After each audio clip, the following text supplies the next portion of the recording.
Picture this. A luxury voyage turned nightmare in the blink of an eye. On April 14th, 1912, the Titanic, the largest ship afloat, was cruising through the icy waters of the North Atlantic. This marvel of modern engineering was the epitome of luxury and grandeur, boasting amenities that were unparalleled at the time. The passengers, unaware of the looming catastrophe, enjoyed the ship's opulence. They dined in lavish dining rooms, danced in grand ballrooms, and strolled along the expansive decks, marveling at the ship's splendor. But then, disaster strikes. The night was calm and clear, the stars twinkling above, giving no hint of the impending doom. At 11:40 p.m., the Titanic collided with an iceberg. The impact was so slight that many on board didn't feel a thing. However, the iceberg had inflicted a mortal wound on the ship. Beneath the surface, the ship's hull was fatally wounded. Water began gushing in, flooding the lower compartments at an alarming rate. The Titanic was designed to withstand such an event, but the damage was too extensive. Captain Smith and his crew quickly realized the grim reality. The ship, once deemed unsinkable, was now facing an inevitable fate. The so-called unsinkable ship had only a few hours left. Panic ensued as lifeboats were lowered.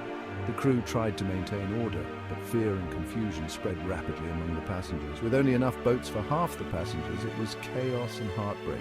Families were torn apart, and many had to make the impossible choice of who would get a spot on the lifeboats. By 2:20 a.m., the Titanic's bow plunged beneath the waves. The ship split in two, and within moments it vanished into the dark, icy depths.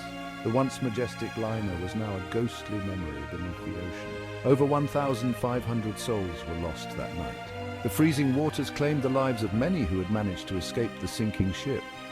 But why did it happen? Why was this marvel of engineering so vulnerable? The world demanded answers. Investigations revealed flaws in design, materials, and human error. The ship's watertight compartments were not as effective as believed, and the quality of the rivets used in construction was subpar. A deadly cocktail that turned a luxury cruise into a tragic legend. The lack of lifeboats, the high speed at which the ship was traveling, and the failure to heed iceberg warnings all contributed to the disaster. The Titanic's sinking was a wake-up call that led to significant changes in maritime safety. New regulations were implemented to ensure that such a tragedy would never happen again. But more than that, it left an indelible mark on our collective memory. The story of the Titanic has been retold countless times in books, movies, and documentaries, each time reminding us of the fragility of human endeavors. So the next time you hear the name Titanic, remember the lives lost, the lessons learned, and the enduring legacy of that fateful night. Remember the night the unsinkable ship was doomed and the lessons we learned from it. Stay curious, history buffs. The past holds many stories, each with its own lessons to teach.